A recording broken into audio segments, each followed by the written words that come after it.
What's going on, everybody? Welcome to my channel. My name is Euraj, a realtor here in Toronto, and I'm very excited to be bringing you tons of valuable content. Now, if you learned anything new today or find anything valuable in this video, please feel free to hit that like button and subscribe to my channel. I've got tons more coming your way. But speaking of that, let's jump into today's video, and that is about my predictions for this year's real estate market in Toronto. Let's get into it.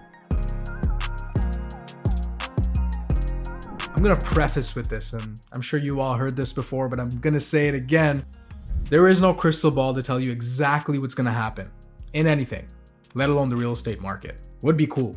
However, I do study the market every day, helping people buy, sell, and lease real estate here in Toronto. So it is coming from somebody who works in the market every day. Now in this video, I'm going to share with you what my 4 predictions are for this year in real estate. Now, number 1, let's talk about it. Everybody's talking about it. Interesting interest rates. We've had some pretty aggressive interest rate hikes over the last little while.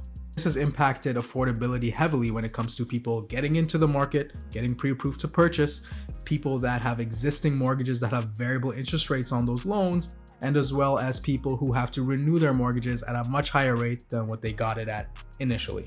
However, experts and economists have predicted that this year is the turning point. Now, Bank of Canada is expected to decrease interest rates this year, and I'm gonna say that'll happen 3 times. Now, here's a list of the dates that Bank of Canada is going to be making announcements in regard to interest rates. I do think the first 2 announcements are going to be rate holds, and I think the earliest that we might see a rate cut will be in April, if not June. Now, I think they're going to be a little strategic in how they do this because statistically the slower times in real estate are going to be summertime and at the end of the year. And I think it's around those 2 times where they're going to sneak in the rate cuts. Now, let's jump into my second prediction, and that's going to be sales volume. Are we going up or going down? Now, we all know that last year was filled with uncertainty in terms of buyers coming into the market. A lot of people sitting on the sidelines, analyzing what's going to happen and seeing when maybe the right time to jump in will be. In a very short amount of time, we went from dozens of buyers competing for a single property to dozens of buyers maybe just looking at a property and having it come down to maybe 1 or 2 offers. Of course, that was a result of affordability being what it was with rising interest rates. Now, what this led to was homes staying on the market for a lot longer than they once were. And overall, 2023 recording the least amount of transactions on the real estate market since 2001. So my prediction for 2024 is that sales volume will actually increase. The reason I say this is because a lot of people sitting on the sidelines will likely come back into the market, and I also think investors are going to creep back into the market. They were nowhere in 2023. And with over 3 million people that have to renew their mortgage within the next 18 months, inventory is going to start to increase because many of those people secured a mortgage in 2018 where the rate was a lot lower. The rate that they're going to be getting now is going to be higher, and they might not be able to afford to carry that monthly cost, ultimately forcing them to sell. And once the interest rates do start coming down and more buyers come back into the market, we will most likely, I'm pretty certain, see more transactions happen this year. My third prediction is that affordability will actually stay the same. No matter which way we spin it, we've got a lot of pent-up demand here in Toronto, and the amount of houses doesn't actually match that. Now, supply and demand is something that we can never leave out of the conversation, and we all know that here in Toronto there is pent-up demand. And we need to factor in immigration and our population growth. I think it was the later half of last year when we brought in about 100,000 immigrants that everybody needs to live somewhere, right? So they've got to find somewhere to live. Now, I know Government of Canada has come out and said that they will be building rental-based housing. However, a lot of people that I speak to, at least, the goal and the dream is to buy real estate, not just rent. So given that they actually execute on this plan, it could just be a small band-aid when we really need a deep-root solution. So yes, you might approve for a certain amount of more money given that the interest rate goes down. However, when majority of the buyers come back into play, that level of competition might be there, almost keeping affordability where it is.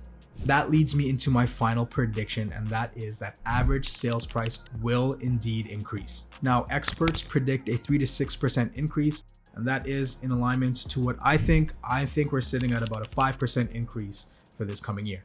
Now, I truly thought that with the interest rate hikes over the last few years, we would actually dip in price a lot more than we actually did.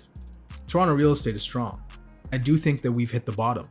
The end of last year might have been quiet, but usually when people are sitting on the sidelines, that just means that they're waiting on the right time to get in.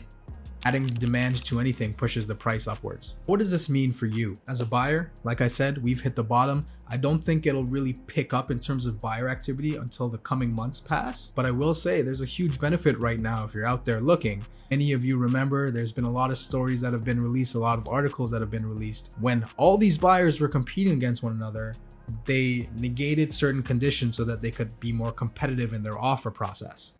Now, what that means is they were going in without securing financing and going in without a home inspection. Now, if you're out there looking right now as a buyer, there's a lot less pressure and you can leverage these conditions to help you have a more seamless process in your offer and feel a little bit more confident in your purchase, a little bit more time to do your due diligence. And if my predictions are right and we do see a 5% increase in price this year, then maybe right now buying isn't a bad idea. But I know, I don't want to be the cliche realtor that everybody's going to hate saying now is the best time to buy real estate. It's not necessarily the best time. It's a time, because right now, if you buy, you'll have a higher interest rate. So you've got to be able to weather that storm as the prices go up over time. If you wait, you'll get a lower interest rate. So pick your battle, but it's not a bad time right now, given that you don't want to be competing with too many people. Now, sellers, what does this mean for you? Number one, understand what you have and don't just go by the average price of Toronto real estate. Condos and freeholds are very different from one another. And even within those, there are different variables that prices are reliant on. Location, square footage, maintenance fees, lack of maintenance fees, the list goes on. So talk to your trusted real estate agent and make a plan. Now, again, these are my predictions for 2024. I could be wrong. Like I said, nobody has the crystal ball. Now, I would love to hear your predictions in the comments section below, so please feel free to share. If you'd like some more in-depth info, feel free to hit the link below to book a chat with me. If you found this valuable, please like, subscribe, and share this with your friends. Again, I want to thank you all for being with me here at the beginning of my YouTube journey. Please feel free to follow me on socials. So happy to share some valuable content with you, and I'm looking forward to the next video.